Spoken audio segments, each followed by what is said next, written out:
We're here to launch a new strategy, and my comments begin, first of all, with some statements that were not easy for us to recognize and to acknowledge, because we looked at ourselves and we realized that we really needed to renew our efforts. And so when we started to look at ourselves, we recognized that we needed a whole new direction, not a whole new direction, but a renewed direction.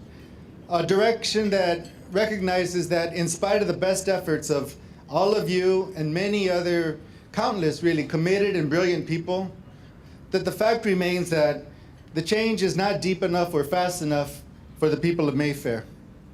Every year, about 300 kids enter kindergarten, and they do so, and they're already 10 steps behind. They're already showing signs of a good probability of perhaps dropping out in the future. And every year, our families get sicker in the neighborhood. And every year, violence persists, and crisis festers in Mayfair. Every year we also run up against the limits of the so-called conventional wisdom that counsels patience and keeping a steady course. But this year, when we looked at ourselves squarely in the mirror, in spite of the fact that we've really gotten very good at supporting families to prepare their children for school and to adopt healthy behaviors at home, and in spite of the fact that we've now deployed hundreds of Mayfair residents as teachers and coaches in their own community, in spite of all of that and much more, we still have to recognize that crisis persists in Mayfair. So what we've sought is a renewed approach, one that builds on our strengths, but also addresses the question of power. Power is central to the crisis in Mayfair. And far too often, existing systems and approaches fail to acknowledge that power is at the root of the crisis. And too often, we've all actually negated power, people's power, when we approach people trying to fix them or fix their problems. And existing approaches fail to recognize what our friend Dr. Roberto Vargas refers to as el no. In English, the no. The no is that you might be familiar with it within yourself, but in communities like Mayfair, it's this internal deafening dialogue that happens in places like Mayfair, in the psyche of marginalized communities. It goes like, I can't do it. It's just not possible. I'm too dumb. Or perhaps even, I'm too dark-skinned. And on and on and on. And it really debilitates our community. We also had to recognize that existing approaches don't recognize that the foremost challenge for us is to cultivate power. Power of individuals and families and communities to reject el no and to fight for the power so that we can be the primary architects of our own lives. What's needed is a new approach, one that is simple, elegant, and people-centered, one that inherently builds power, one that's based on our own lessons from our experiences here in Mayfair, but also lessons from people from around the area, around the region, and around the world. So today we launch a popular education campaign in Mayfair, a campaign that will be 100% community-led. That means that the residents, the leaders of Mayfair will be the ones to deliver the programs and the strategies on the ground in the community. And that means this campaign will be one that Somos staff supports, but no longer leads. We're putting a campaign in the hands of Mayfair leaders to train and support their own community, to build power, and to do so together, to ensure our kids are ready for school and our families are healthy. So today we launch En Nuestras Manos, in our hands, a community teacher campaign.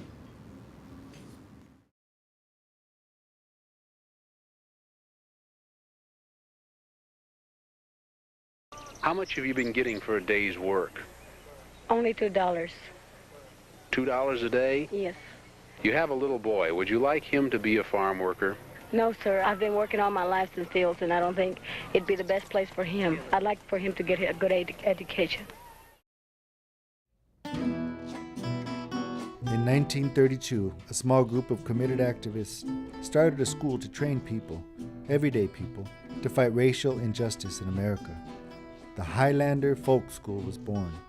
One of its first students was Rosa Parks. In 1961, 700,000 Cuban people were taught to read and write in 12 months. Their teachers were their own neighbors, co-workers, and family members. Mothers in Vietnam learned that by adding tiny amounts of shrimp, crab, and greens to their children's daily rice, broke the cycle of malnutrition in one village. Those mothers then taught other mothers, and eventually over 2 million people in 265 villages avoided the lifelong damages caused by malnutrition. These are but 3 examples of the power of popular movements.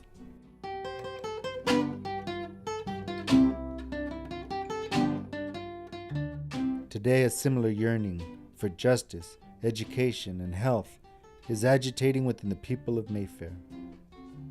In response, Somos Mayfair embarks on a new path, one that we build by walking it.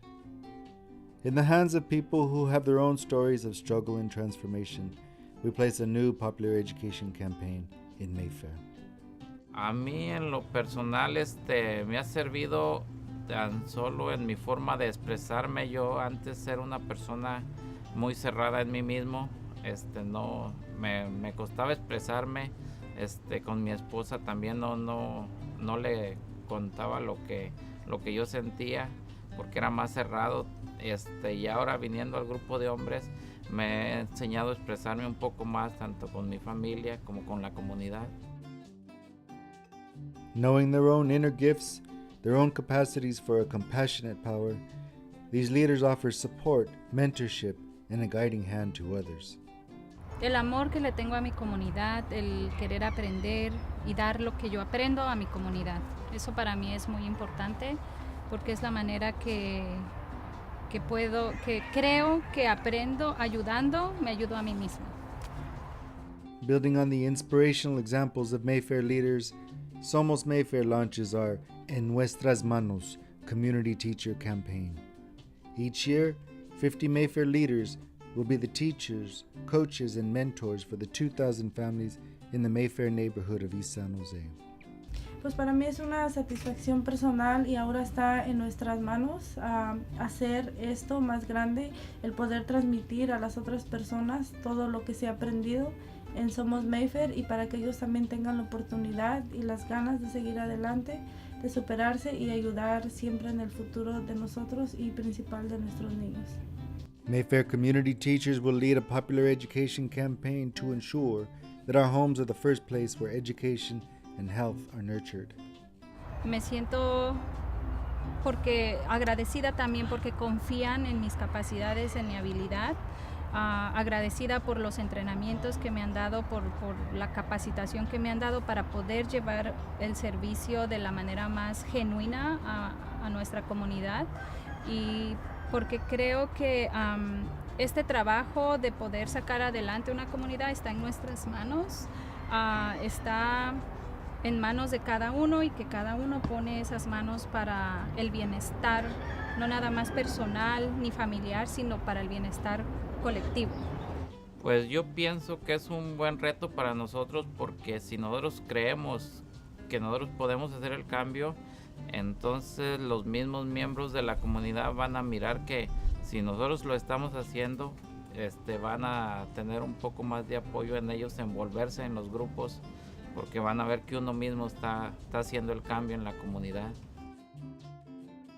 The histories of popular movements led by everyday people with or without formal education, show us that we have the potential to confront enormous challenges. We may not be certain about each next step, but we move forward believing in each other and ourselves. For our children, our families, and our community, we put the challenge in our hands.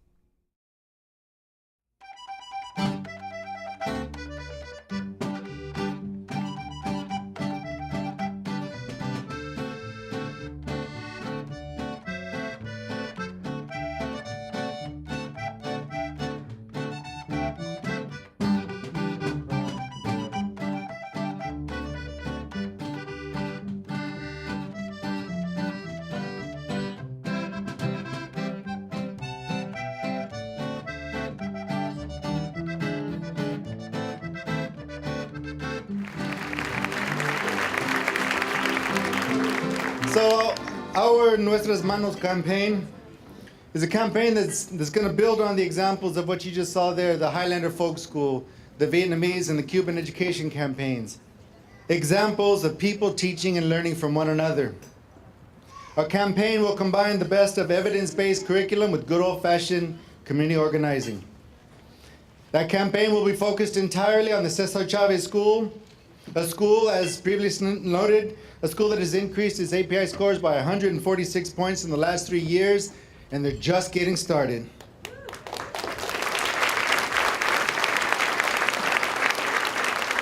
A campaign that partners community leaders with schools and regional allies. A campaign that makes Mayfair the most supportive transition community possible. Now, when we speak of transition communities, we mean places like Mayfair. Places where most people are working poor and they're renters. Folks who are the most vulnerable to job and housing loss. In Mayfair alone, anywhere between 20 and 30% of the neighborhood moves out every single year. Yet transition communities play a vital role in regional society.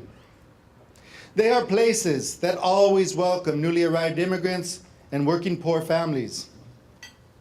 And what will it look like? You'll see 50 or more community leaders working with up to 400 families a year. We'll be using First 5 evidence-based curriculum and other evidence-based curriculum in homes and parks and schools and parking lots, anywhere we can imagine. Organic gardens will be popping up in homes and public spaces. Popular theater will be alive in the streets. Mindfulness meditation groups will be open up to women and men and youth. And soccer leagues will be opened up for mothers and cooking classes for men.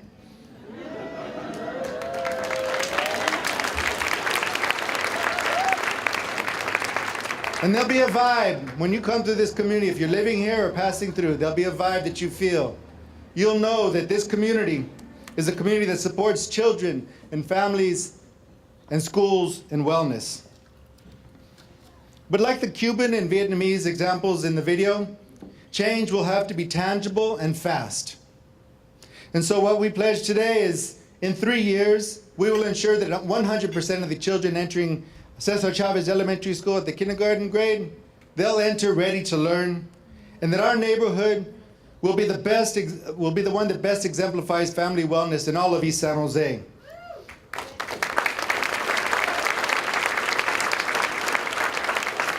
And because of those two things and other things, Cesar Chavez School will be set up for success like it never has before. And we will begin to change our relationship to power, and we'll begin to mine the lessons from our experiences here in Mayfair so that we can share them with other Mayfairs and other Cesar Chavez schools of the world. So let's not let yet another generation of children lose ground even before they get to kindergarten, or another immigrant family be sickened by adopting the worst of American fast food culture.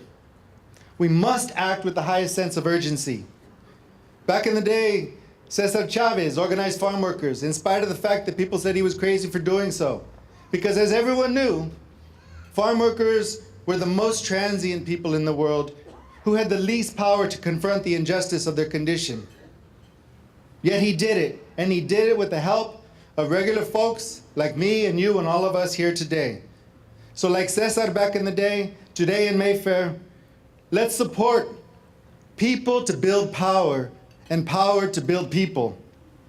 For the future is in all of our hands. Muchas gracias.